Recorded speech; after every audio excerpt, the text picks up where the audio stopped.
This is why going to dinner is an essential part of any date that you arrange for off a dating app. Now, I've been on hundreds and hundreds of dates between 2018 and 2019. This is something that was absolutely instrumental in every time that I hooked up or got to the next date with a girl. Now, for the women that you meet off a dating app, there's not a lot of time to get to know them over the course of the conversation because really all you're trying to do is demonstrate that you're non-needy and that you're funny and cool.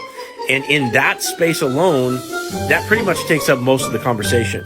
Because once you demonstrate those things, you end up getting the number. And really before that, there wasn't really too much room to actually get to know who she is. Now, if you're playing 20 questions with women on dating apps, you're probably either not getting too far or you're really just going deep with like one or two particular girls who probably aren't that great of a catch anyway.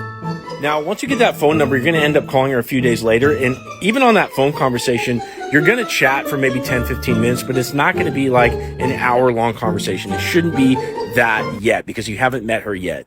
And so between the dating app and between your phone conversation, there really wasn't that much space to get to know this super cool, potentially amazing person that you're going to get to go hang out with soon.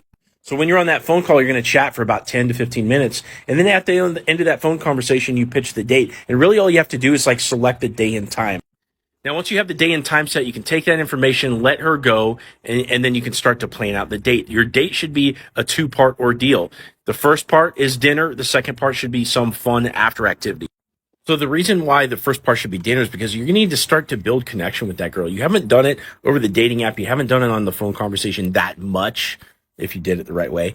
And because if you do it over the phone, basically what's going to happen is you're going to eliminate all sense of mystery that girl has about you. She's going to be less excited to actually show up to the date. So ideally, in your previous interactions, you haven't interacted that much. And now finally you're going to do that at the dinner table where that girl has been hyped up about meeting you pretty much all week since you set the date.